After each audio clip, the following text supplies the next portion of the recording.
First aid and reflector. The healing's been doubled. Huh. Ability 11 is 40% stronger and shows healing per second in the tooltip. I think that means the healing stronger. I think was it an AOE it gives or something. No, it gives an AOE anyway. I don't know on that. I have to have a look. But the minions retarget 80% faster, so quicker retarget until they find the new target quicker. So that's even more healing again and more protection. So pretty good. Yeah. Ironhide and Bludgeon's G1, the taunt chance has gone from 30 to 50. So they taunt with their ability. That's always been, well, always should have been the case, but never did. But now they taunt when they are not using their ability as part of the G1 as well.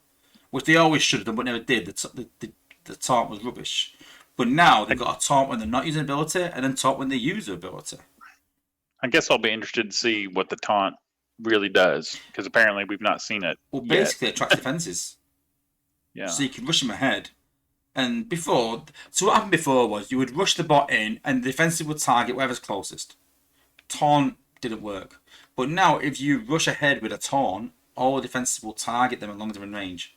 So you tend to find that the taunt works really good for the likes of beam lasers, cannons, turrets, things like that. Not so much for the likes of mortars and missile launchers, if they're in the sort of circle of radius where they don't get affected.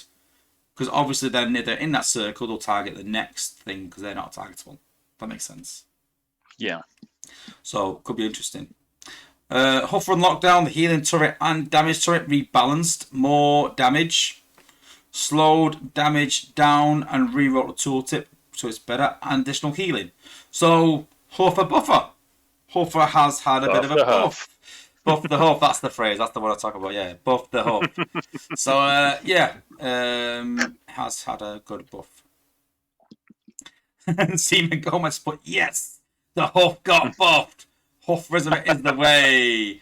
Cool. I am glad that you are glad, buddy.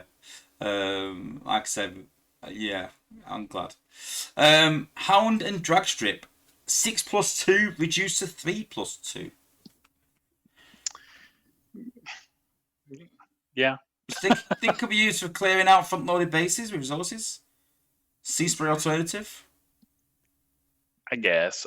I don't like them because you get to pick one target and like the hollows hit it once and then the other ones just go wherever they go. I think Dale said it did help. It did improve the targeting a bit, maybe, so it's closer by. I have to double check on that. I've not actually tested it, but I'm sure we had a conversation about it because I actually said that because I think we were talking about Hound and Dragstrip, and I said, listen, they need a serious cost reduction. And I sort of told him what they did, and he went and tested them and went, yeah, that's crap. so obviously he came up with a 3+2. I was like, yeah, I'll give it a go.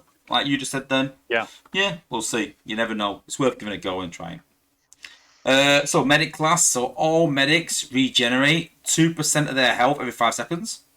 So they kind of got a mini Micronus now, all of them. So Flatline and Minerva had that. None of the other healers did. So now they've all got it. That's good. And the AI now targets bots more intelligently, so they'll heal actual bots that actually need healing, I think. Mirage and Breakdown. So again, this is sort of my influence a bit. I sort of said, Dale, these are a really good buff. And it's got Disable has gone from 8 seconds to 12. And the ability cost has been reduced from 4+1 to 4+0. Was it 4+2 or even more expensive than that, I feel like? I feel like we made it 4+1 and that's pushed for more. They only made it 4+0. But electric damage for a gunner goes invisible. With cryo, maybe, yeah. But it's still interesting. It's still that inconsistency, though. That 4+0 is what makes it interesting to me. Yeah, definitely. I think anything with +0, you think, oh, okay. But again, it's that inconsistency along with Sunstreaker, along with Dust Up. It's the, you want to do X amount of damage, but I think the disable for 12 seconds is quite good. While doing damage, so it's a bit different. I don't know, but interesting. Jetfire Sky Striker cost reduction from 5+2 to 4+2, and the range has gone from 24 to 28, so a buff for them. I mean, it's a 4-star bot. We don't really use them. Is yours maxed even 4-star? No, Oh. no, not the 4 stars. But yeah, again, it'd be interesting when the 5-star comes out. I feel like, then we'll start getting an idea for it. But yeah. Omega Supreme and Overlord had a bit of a buff. So the glass gas ball, the VFX has been updated. Range and target count increased. So it affects more targets on the way. So when it goes through now, it'll actually hit all the targets. Whereas before, it sort of hit some, but not all always. So now it's going to hit them all in a line. The Rage Rush cooldown has been reduced from 15 seconds to 10. So that's good. Guardian's Blessing. The DPS has been increased from 50 to 75%. And now the AoE pulses to adjacent targets. So I think the AoE was just like around where he is, where now it sort of pulses a bit more. And outer space player aim targeting replaces random selection. So I think now that when Omega Supreme dies, rather than the electric bolts just coming on the base or whatever randomly or hitting whatever, it'll go to the closest target to where he is. So you can actually pick a spot, and it'll take that section out. I think so. That's good. I like that change. Yeah, again, I can see myself using Omega Supreme and Overlord quite a bit. That's why when people were saying to me like, "Oh, don't bother going for Overlord, go for Ruination, use your shards," I was like, "Well, hang on a minute, well, don't be too hasty." And you got to think it's like what 15,000 5-star shards for Omega Supreme's 5-star part. How many shards are you going to use chasing Ruination? Yeah, probably more than that. So is he more viable now? It's a good change again. Makes me sort of start thinking. So. Optimus Maximus and Bruticus, the ticking damage stacks better. Rockets now stack instead of refresh.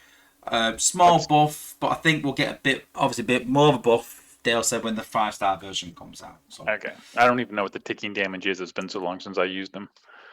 So I think obviously fires rockets out and stuns. But I think before, if you hit it with a rocket, hit with another one, the second rocket replaced the first one. So say it did 4k damage, say the first one hit and the next one hit, it'd do like 200 damage, say, for a second, and the 4k damage. Whereas now, if 2 rockets hit, it'll do the 4k and the 4k, say, if the rocket does 4k. I gotcha. So it stacks with itself rather than refreshing, which is pretty good. Yeah. Up to 4 stacks. So if 4 rockets hit one target, then it'll get all 4 of the hits and get 4 times the damage. So, yeah, decent. Optimus, Primal, and Beast Wars Megatron. The health boost scales to 20%. So I think they've had a bit of a health boost, but is it going to really make him viable? No. Is that his problem? No. His problem is his function, the way he just leaps out. They could rename these two to Leroy Jenkins. Like they just they go out there and without having to I mean, Drift does it also, but Drift, if you activate him, he goes stealth. So he doesn't destroy everything or pop everything and get destroyed by everything in 2 seconds like these guys do. So I still don't think it makes him viable. Yeah. I feel like if he has some survivability, then he might be alright, like I said about Drift, where you can help him to survive by rushing him away or something. If he had something like that. Like if he had the warrior health increase or something, or immunity or invulnerability or something like that. Something. Yeah, something to... any bot that runs ahead and jumps ahead and gets in the firing line needs to have some protection. That's why Warrior's so good, because they have that shield and the health increase. But any other bot that does that needs an improvement. For Optimus Primal, who is big gorilla, and Beast Wars Megatron, who's like a Tyrannosaurus Rex, they need to add a kaiju effect where they're impervious for a while after jumping in. Yeah, definitely. like King Kong and Godzilla. Yeah, definitely something. I doubt. Power Glide and Cyclonus obviously coming as a legacy bot next, so that'll be coming out soon. So we'll look at that shortly. Get grind times taking it, obviously. Ratchet and Hook. So don't forget, Ratchet and Hook have had a buff already because of their healing, sort of little Micronus they got. But now the duration of the shield has gone from 5 seconds to 8 seconds when you use their ability. And the healing increased by 35%. So I'm not too sure if that's the healing bomb was increased by 35% or general healing by 35%. Well, that would make a big difference. So interesting. Like, Would like it? we need to know that for sure. Yeah, well, I think it should be a bit less than Minerva, but then obviously a bit less cost than Minerva. So rather than having to use Minerva for 5 ability points and then, do you know what I mean, getting, say, whatever, 12k healing or something it is, you might get 9k healing, say, whatever it is, off Ratchet. For, is it 4 ability points for Ratchet, I think? 3, something like that, 4? I think it's 4, I think. But I think with Ratchet, it's cheaper as in, like, the repeat cost. Obviously, I think it's 4 plus 2 or something. Whereas, obviously, Minerva's like 5 plus 5. So, Ratchet is 4 plus 2. damn good. Then Red Alert and Run Amok. Passive is now 5 seconds, not 3. So I think it should have been every 5 seconds, but would every 3 or I'm not too sure. But the passive is now every 5 seconds. What's his passive? Let me check. I don't even know. I was just wondering that myself. Might not even say it, to be fair. I don't know. His ability, Red Alert, is give your allies 50% damage absorption, 100% to yourself. It's his passive that's changed. Well, yeah, I know. I don't see a passive. Yeah, that's what I'm saying. I don't forget to show it. I don't know. You're using more than me. I can't remember, but yeah, we'll see. Yeah, I don't know what it is. But let's be honest, it's only a passive. It's not a massive change. Ryan Excellent Tarantulas, crowd damage, combo opportunity, maybe. Ronald's Prime, Motormaster, the sword, sorry, the core for them. Reduced damage from taken from autocannons, lasers, and shock towers and miniguns. This has been gone up to 13.5% as a base, I think, and it goes up as you level it, I think, because 13.5 sounds quite low. So I think that's his base. But the cost has been reduced from 6 plus 2 to 4 plus 3. So reduce first cost, increase further costs. So don't know. I'd have to look at some other bots in terms of like Rush and Smash and stuff, whether it makes it more viable. But again, this has survivability, I feel. Why doesn't... He's one of those sort of bots that sort of sits in the front line but doesn't have any survivability, doesn't have any shield or anything like that, so it sort of suffers a bit. I haven't used him since I quit doing raids.